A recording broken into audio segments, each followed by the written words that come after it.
Assalamualaikum, bertemu lagi dengan Kak Suzy pada video kali ini. Hari ini Kak Suzy akan berikan 5 perbezaan antara gold bar ataupun shilling dinar dengan barang kemas. Nantikan dan lihat video seterusnya. Sebelum tu, saya nak minta jasa tuan-puan semua untuk subscribe channel Kak Suzy ni, supaya selepas ni tidak terlepas lagi ilmu-ilmu yang berkenaan dengan emas, dan juga like serta komen sekiranya ada apa-apa persoalan. Sekiranya video ni bermanfaat, bolehlah berkongsi dengan kawan-kawan dan rakan taulan yang lain.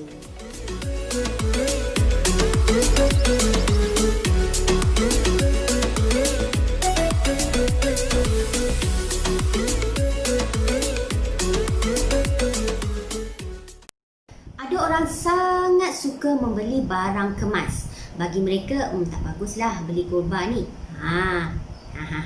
Tuan-puan kena lihat video Kak Suzy ni, di mana tuan-puan kena ambil tahu juga kenapa kita kena beli gold bar. Okay, apabila kita bercakap berkenaan dengan gold bar ataupun shilling dinar, bagaimana rupanya?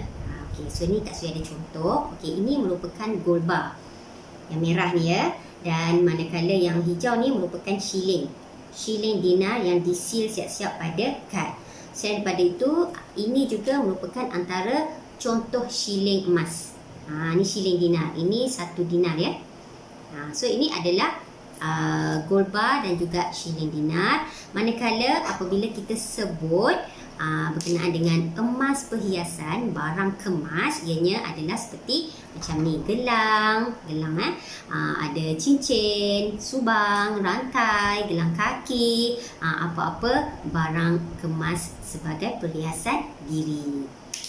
Perbezaan yang pertama, gold bar kebiasaannya berketulinan 999, iaitu 24K, di mana ianya merupakan sepenuhnya emas tulen tanpa apa-apa campuran logam lain. Manakala barang kemas pula kebiasaannya adalah berketulinan 916, iaitu 22K. Ianya emas tulen tetapi telah dicampur dengan logam lain. Banyak mana? Kalau tuan-puan nak tahu, 916 tu merujuk kepada 91.6% adalah emas tulen, manakala bakinya iaitu 8.4% adalah logam lain yang telah dicampur dengan emas ini supaya ianya lebih menjadi kuat dan kukuh. Sebab yang kedua adalah gold bar ataupun dinar sangat sesuai untuk pelaburan, dan sama ada lelaki ataupun perempuan sesuai memiliki emas ini. Manakala barang kemas pula sesuai untuk perhiasan, iaitu untuk kita pakai, kita guna.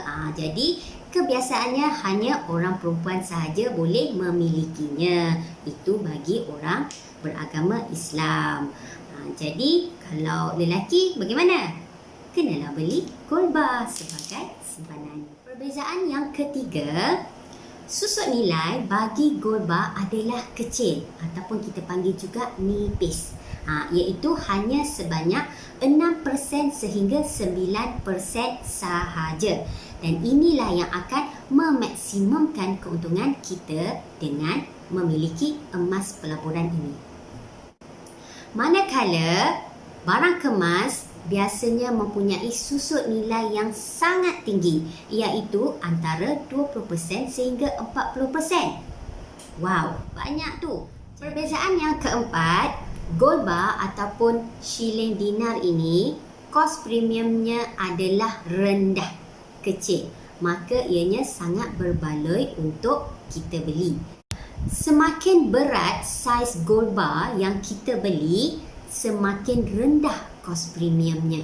Ini akan menyebabkan kadar keuntungan kita boleh dimaksimumkan lagi.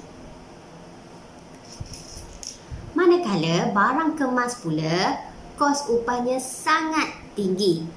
Ianya bergantung pada desain. Kebiasaannya semakin cantik desainnya, semakin rumit desainnya, semakin mahal kos upahnya. Dan ini menyebabkan tanpa kita sedar, kos 1 gram untuk barang kemas ni adalah tinggi. Dan ini boleh menyebabkan kerugian kita kalau kita nak jual balik nanti. Kerana kebiasaannya kalau kita nak dapatkan tunai, mereka tidak melihat desain, tetapi mereka hanya menimbang berat dan juga ketulinan emas sahaja. Perbezaan yang kelima, gandaan berat bagi gold bar ataupun shilling dinar ni adalah tepat. Contohnya macam ni, 10 gram. Yang ni 1 dinar, 4.25 gram.